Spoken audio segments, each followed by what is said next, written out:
আইন শৃঙ্খলা পরিস্থিতি অনেকটা ব্যাগতিক অবস্থায় আছে, এটা অস্বীকার করার কোনো সুযোগ নেই।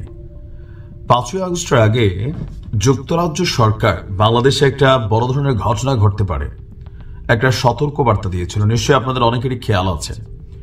এরপরে কিন্তু জুলাই অভ্যুত্থান ঘটে গেল।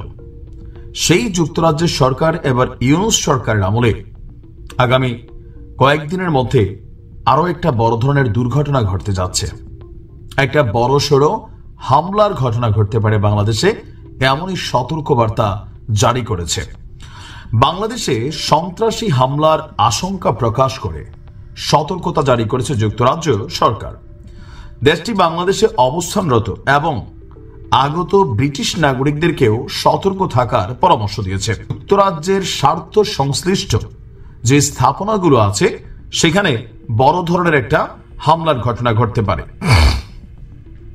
যুক্তরাজ্য সরকার বলছে যে গত জুলাই আগস্ট মাসে বাংলাদেশে ব্যাপক সহিংসতার ঘটনা ঘটেছে, যেখানে অনেকে প্রাণ হারিয়েছেন। সেই অস্থির পরিস্থিতির রেশ এখনো রয়ে গেছে, যা যুক্তরাজ্যকে তাদের নাগরিকদের জন্য বিশেষ সতর্কবার্তা দিতে বাধ্য করেছে।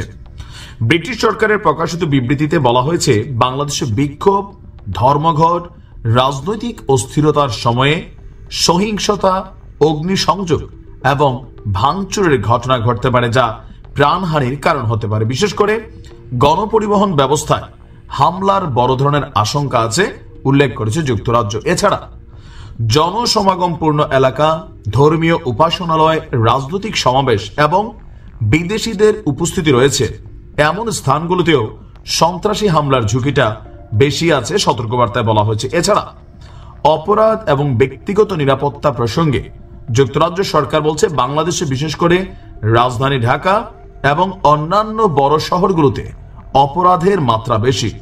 ব্রিটিশ নাগরিকদের মোটরসাইকেল আরোহী ছিনতাইকারীদের ব্যাপারে বিশেষভাবে সতর্ক থাকতে বলা হয়েছে। ব্রিটিশ সরকারের মতে সাম্প্রতিক বছরগুলোতে বাংলাদেশের নিরাপত্তা বাহিনীর কঠোর পদক্ষেপের ফলে সন্ত্রাসী হামলার সংখ্যা কমে গিয়েছিল। এটা কখন? আওয়ামী লীগের আমলে, শেখ হাসিনার আমলে। তবে জুলাই আগস্ট মাসের অভ্যুত্থানের পর নিরাপত্তা ব্যবস্থাতে বিশৃঙ্খলা দেখা দিয়েছে, যা বড় ধরনের হামলার ঝুঁকি বাড়াতে পারে। যুক্তরাজ্যের কাউন্টার টেরোরিজম পুলিশের নিরাপত্তা বিশ্লেষণ করে নাগরিকদের জন্য বলছেন, যাতে সন্ত্রাসী হামলার পরিস্থিতিতে কি করণীয় তাই স্পষ্টভাবে উল্লেখ করা হয়েছে। এখন দেখার বিষয় অন্তর্বর্তী সরকার এই বিষয়ে কি পদক্ষেপ গ্রহণ করে, কারণ যুক্তরাজ্য সরকার এই বার্তা সরকারকে পাঠিয়েছেন। গেল 31শে জানুয়ারি তাদের ওয়েবসাইটে প্রকাশিত এই বার্তাটা এখনো বলবৎ রয়েছে। এখন কি ধরনের ঘটনা ঘটতে পারে? আমার ধারণা 31শে জানুয়ারি যখন তারা এই ঘটনার এই সতর্ক বার্তা জারি করছে, আপনি দেখেন 5 ফেব্রুয়ারি থেকে বাংলাদেশে অনেক কিছু ঘটে গেছে, ঘটছে। যুক্তরাজ্যের যে ইন্টেলিজেন্স রিপোর্ট, এগুলো কিন্তু খুবই, আমার কাছে মনে হয়েছে বাংলাদেশ ইস্যুতে তারা যখনই কথা বলে একটা সত্যতা বা ওই ঘটনাগুলা ঘটেই যায়। এখন পর্যন্ত তারা তাদের ওয়েবসাইটে এই বিশেষ সতর্কবার্তা রেখে দিয়েছে যে সামনে আরো বড় কিছু ঘটতে পারে। এই মুহূর্তে সারা বাংলাদেশে একটা মব জাস্টিস চলছে।